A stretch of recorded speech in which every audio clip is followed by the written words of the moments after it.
Welcome to episode 82 of Terese Talks. I'm your host, Terese Main.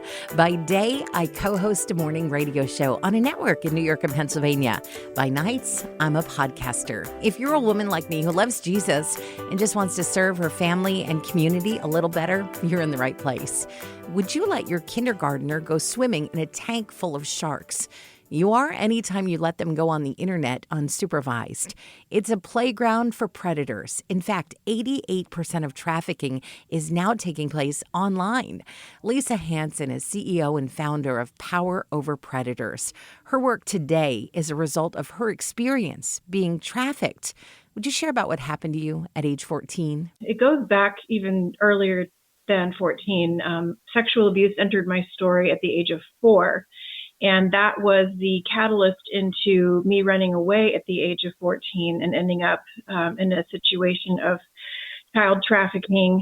And so, I tend to be the person who wants to figure out how did we get here, because trafficking is the big shiny object that people tend to look at. But if you don't unpack how we got there, we're missing a lot of the story. And so the majority of trafficking victims have all experienced some form of abuse in their past that led to trafficking. So the story for me was with the abuse, the way that my body, my mind, my soul interpreted it was, you better be the best little girl that you can be. And so I performed and performed and performed to make sure that people would still love me, because if they knew how I felt deep down inside, it would be something that I just couldn't live through. It felt like I wouldn't be able to live through it if people knew. And so that shame was what kept me in a performance mode. And, nobody can be perfect their whole life. And that was really the catalyst when I realized I just flipped off the world and said, I can't do this anymore. I can't be perfect. And I ran away. And that led me right into the arms of abusers. And it was a very long, I would say, 10-year battle to get back home. So my parents really didn't get reconnected with me until I was pregnant with my first son and decided to marry one of my abusers as a result of that pregnancy, because I thought, man, I need a dad in this kid's life, not thinking things through. So it went from just a 10-year battle of, living on the streets, being in and out of homes that with complete strangers, to, trying to do the right thing and raising my son in a family.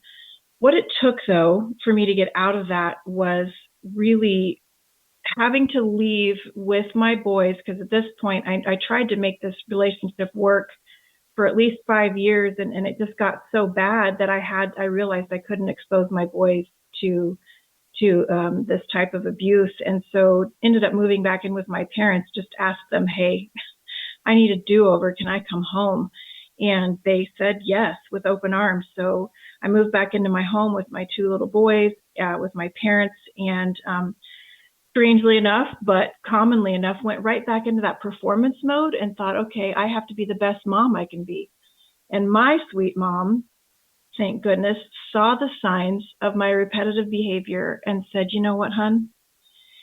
You can't give what you don't have. And I love the way that you're raising your boys. And she said, but if you don't have your own worth and you don't believe that you are worth anything, then it's not going to translate to your kids. And so, it really does start with, who do I believe that I am? My identity and my character is what I needed to go back to and learn first. And it was my foundation, and my character, my identity was all based on my abuse. So I really still did believe that I deserved nothing good, that I had no value, and my value was to be found in me being the best in everything that I did. And so that was really the catalyst for me to say, okay, how many kids out there, my kids included, are experiencing some form of shame from something that they are now living as their identity? And how can I talk to them? How can I share truth with them? How can we free children from living a life that is not their story. It's somebody else's story. It's maybe an abuse story. It's maybe whatever story you can imagine. A lot of children are not living in their true identity. They're living based on an experience that is trying to define them. Describe your identity now. I love to refer to an old word called the tutelary. And so my identity as a tutelary is a guardian and protector and restorer of innocence. I am priceless. I am a child of God, and I am a daughter of the King. And that, for me to be able to step into that identity, has been just so fruitful. I'm a wife now of 25 years. I'm a mother of 3 boys. I'm a grandmother of 7. And I'm free to communicate the value of human life in such a way that people believe it and they have hope as a result of hearing that truth. Traffickers very much know what they're looking for and seek out people who are in the situation you were in. You don't have a lot of your own resources. You already have some shame, some guilt, some depression, something that you're looking to fill, and they prey on that. How do they find people? It's easy. There's children everywhere. So a predator, if we look in the animal kingdom, they have an innate ability to know how to set a trap. They go after the weak link. So it's almost just kind of built into them to find that person or that whoever they are preying upon, because they have a skill. They have a skill set as a predator. And we don't think about it that way, but that's exactly what it is. And so all a predator has to do is take a few minutes to figure out your vulnerabilities and what's most important to you. Well, okay, what's most important to each one of us as an individual is to be seen, to be known, to be loved, and to be cared for. And so it's very, very easy for a trafficker, for a predator, for any kind of abuser to take advantage of those vulnerabilities, and especially children. You know, their vulnerabilities are not their weaknesses, but it's what the predators use as a weakness to manipulate, to develop trust, and to get a child into a very dangerous situation. And the trap now is set online more often than not. It just made the trafficker's job so much easier. Our kids are being raised on the internet in something that, I mean, a generation ago didn't even exist really in commonplace. What should we be looking for as parents? Nobody wants to be that mean parent that locks everything down. But really, if you want to have power over predators, I love that as the name of your organization, because it kind of puts the ball back in your court. How can we exert that power over this dark thing that we're letting into our house and letting our kids just roam around in? Well, first off, the numbers are saying that 88% of trafficking is now taking place online. So we just have to be aware of that as a reality through social media, through apps, through gaming, through, just anywhere. That's where trafficking is taking place. It is especially important for parents to realize the younger your children are, the bigger of a target they have on their head.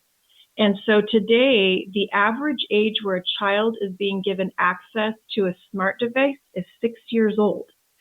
So a lot of parents, what they don't realize, let me give you an example.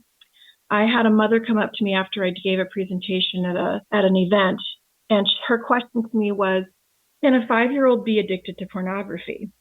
And I said, yes, a 5-year-old can be addicted to pornography. I said, what led you to ask me that question? She said, well, my daughter has a tablet that we have all the things set to, you've taken all the precautions. She only has a certain amount of time where she's allowed to be on there.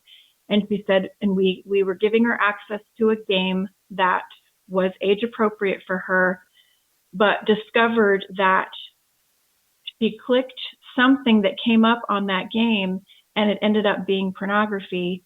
And now all she wants to do is see pornographic images. And she's only 5. She doesn't know how to type, but she knows how to use that little microphone button. And what she searched for was something that is a parent's worst nightmare. And she's 5. And so we have to be aware of a couple of things.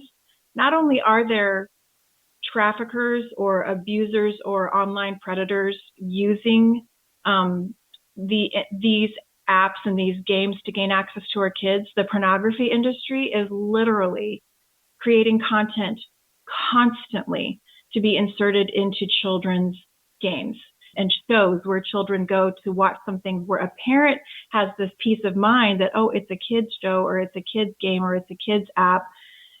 They're literally inserting that stuff in there so that our kids will naturally click on it and then naturally want to watch whatever it is that comes up.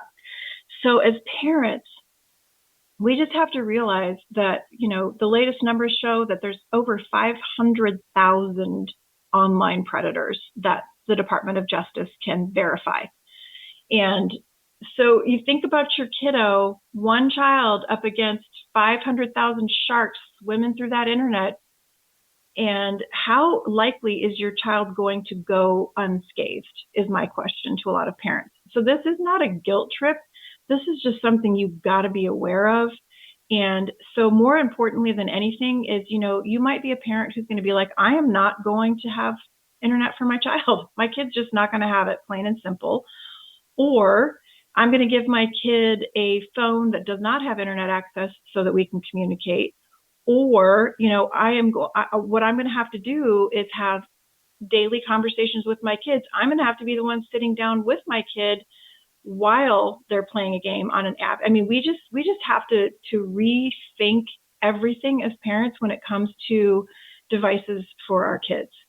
Because you're right, this didn't exist for us, so we don't understand the implications. We just have to be aware of that. And, I want to offer a little olive branch of hope. Every day is a do-over, and it's okay to take a look at, is it worth the risk that my child could see something that could have life-altering effects that could have been avoided? There comes a point where the internet is unavoidable. Correct. How can we teach our kids how to be smart, how to be aware of the sharks, how to avoid the sharks without terrifying them? I heard a really neat analogy of the word fear. Fear is false evidence appearing real. So we cannot approach the internet with fear. We have to approach the internet with knowledge and power. And we also have to approach the reality of, we don't give our kids keys to drive a car at the age of 5 because they're not ready. So again, we might need to be rethinking, is my kid ready to have a smart device, ready for the internet? What a crazy ride the internet is, right? Because you're right, it is unavoidable most of the time in daily life. I mean, you and I are using it right now to produce something good. And so that's what we want to do, is take the approach of how can we use the internet for good, and how can we teach our children how to use it for good, so that they go in with power, with confidence instead of fear. What we have to do is teach kids the signs of predators. Pop-ups, as far as I'm concerned, anytime a kid gets a pop-up, what a parent needs to communicate is, anytime you see something that pops up on your screen, would you come show me, please? Please show me that pop-up. We're going to get rid of that pop-up. Even if it looks like a great pop-up, even if it is a safe pop-up, it's a pop-up. And that is what we call phishing. It is clickbait. So think about that. If you're the fish and somebody's dropping bait, there's a hook in there. Even if it's a safe thing for somebody and it doesn't actually have anything nefarious behind it, just create in your mind, that is a piece of bait that potentially has a hook. It's not worth the risk, because if we bite, we get that hook in our mouth, and it could be dangerous for us in the long run. So if we give people, especially children, the power to say, I'm not going to click on that. I'm not going to take that bait. they have power right there. Instead of being afraid, they have agency to walk away or swim away, if we want to look at it that way. And then anytime we do recognize where there's a situation that somehow a predator has gotten through to your child, now what we do is we come alongside our child. It's not the device that's bad. It's not the internet that's bad. It's predators that are using the internet for nefarious purposes. So that's the other thing. That helps us stay in a conversation with our children instead of the device becoming something that divides us. It's something that we are using as a tool for good together. I still have to caution people in really rethinking when we're going to give kids the keys to this car, because it's a car that is out of control and our kids are just trying to navigate it without crashing. And I just don't think that's very realistic. I must be internet naive because, or maybe it's just that I close every pop-up that shows up, because I've never stumbled across pornography or anything that I think a predator would use to reach a child, which would make sense because they're not trying to reach me. They're trying to reach kids. I think that the fact that a lot of parents maybe have never encountered it makes them think that it doesn't exist. So sitting with your child as they're using your phone is an important thing because you're probably going to get a different perspective for what's really going on. Absolutely. There's some really great resources out there, but my husband works with an organization called Cyber Patrol. And once a month, what they do is they sit down and they partner with law enforcement. They send out just a quick ad about a child. And within seconds, their phones are blowing up with predators because they're literally waiting for something to pop up. So consider now, predators are sitting online, literally fishing. That's what they call it. They're literally fishing for those kids to open up their first Instagram account, their first Snapchat, their first TikTok. You have to look at it from this perspective. That child, even though it is innocent, they have literally just placed an ad that they are available. So you're right. Predators are not looking for an adult who might have the wherewithal to protect themselves, right? But if you look at the quote unquote ads that we are placing every time we go onto our social media apps or platforms, we are placing ads for ourselves. We are telling people about ourselves. So if you're 11 years old and you're opening up an Instagram account, you've just placed an ad that you are 11 and you are available. Even though it's innocent, those predators look at it like, this is the one I'm going to go after. And if they don't get that one, they're going to hound on those kids until they cave. And so you're exactly right. As a parent, you've got to be aware of the fact that when our kids are going online and they're playing a kids game, predators are like, okay, a new kid that just joined this gaming site. Even though I can't see their face or whatever, I can get to know a child through this gaming app. Let's talk about GRWM, the Get Ready With Me trend. Sometimes when I see these pop up just in my generic Instagram or TikTok feed, I'm thinking, what parents is letting their 12, 13, 14-year-olds describe their fashion, their makeup, see the inside of their bedroom? Like, it baffles me. And it also kind of makes me angry. We're feeding the beast, right? In what we're letting our kids do. Oh, we are. And I think for me, again, it goes back to identity, right? We want to be seen, known, and loved for who we are. And so if we are struggling with feeling that way and believing that somebody is loving us enough to where we feel seen, we know we're loved, why wouldn't we open up the world to our bedroom, to our fashion, to our style? Because we're correlating all of that to our identity, but that's a false identity. If you are really being seen, known, loved, cared for, then all of that requires protection. So, for me, it's like I get so concerned behind the mindset that is where we find our identity.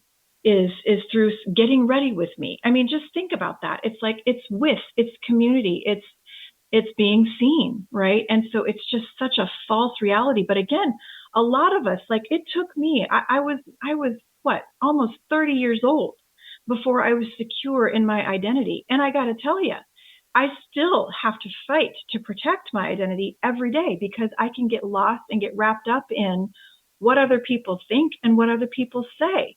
And so if I let other people define me and define my worth and define my value, I've lost my identity. And so many of us are just walking around not living in our own identity. And it could be parents included. And this is not a shaming conversation. This is ask yourself the question, are you the author of your story, or is somebody else writing this script for you, even if you're a parent, because you get to take that back. That to me is, again, it's another pop-up in our feed. Get ready with me. Why? Why would I let you do that? Why would I let that happen to my child? It's because we're looking for community. So what are some ways that we can use even technology to help our kids to facilitate healthy community? I think, okay, well, if there's two 14-year-old girls who are friends, they can get on FaceTime and do their makeup together. Like, the whole world doesn't need to see it. That is using technology and having a genuine one-on-one connection with somebody. What are some other ways that we can foster healthy community for our kids without being the no fun parents? Nobody wants to be the no fun parent. That's just part of the conversation that we have, using it for good. And what we really have to teach our children is healthy relationships first and foremost, right? And so the only way that you can be in a healthy relationship, in a safe relationship, is with somebody that you actually know. That sounds super simple and common sense, but when you actually think about, do I really know this person? Would this person actually be in my bathroom if this was a real life scenario? Would this person be in my bathroom? Would we be getting ready together because I know them? They're safe. A lot of people don't even realize, those cameras on our phones and on our televisions and on our computers, a lot of people know how to get through those cameras, and you don't realize that you're being watched by other people. So really, it's kind of like, okay, I might feel safe that I know this person because we grew up together, or, I can trust them because we have time based on our relationship with each other and trust.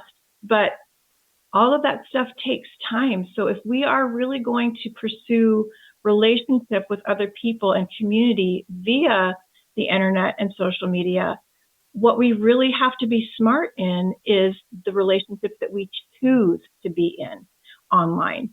You almost have to think creepier than the creepy people do.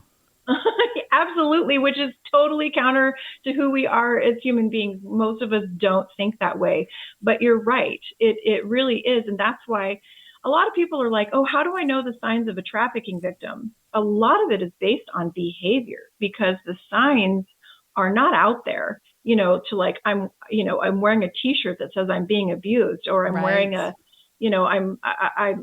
anyway, a lot of us don't even realize that we're in an abuse situation because nobody's talking about it. So defining things, seriously, it's so important. It's so simple to start with defining what abusive relationships look like, because that's when kids and adults go, oh my gosh, that's my story. That's what I'm experiencing. I didn't really know that there was a definition. And that just gives me so much power now so that I can be the one in control. So I tend to say, look, if you want me to teach the signs of trafficking, you got to ask the questions differently. Are you in a relationship with someone who, determines what you wear, determines who your friends are, things like that. And, then you're sitting there going, oh, that's not okay, is it? No, that's the sign of a predator. And here's how you get help. You can hear more about how to keep your kids safe online when you hear Lisa speak at the Dark Side of Social Media seminar coming to Family Life October 21st. She'll be joined by Joseph Sweeney from the Acervo Project. This event is great for parents and teens. Registration is open now at familylife.org. Did you know that Family Life offers a variety of podcasts? Get up to date with Family Life news or enjoy some family time with Family Life Kids. There's The Calling, a podcast for pastors that focuses on the personal and professional challenges they face in the mission to serve their Lord. And 10 Minutes With, an interview program with faith-based artists and speakers. They're all free and on demand at familylife.org/podcast.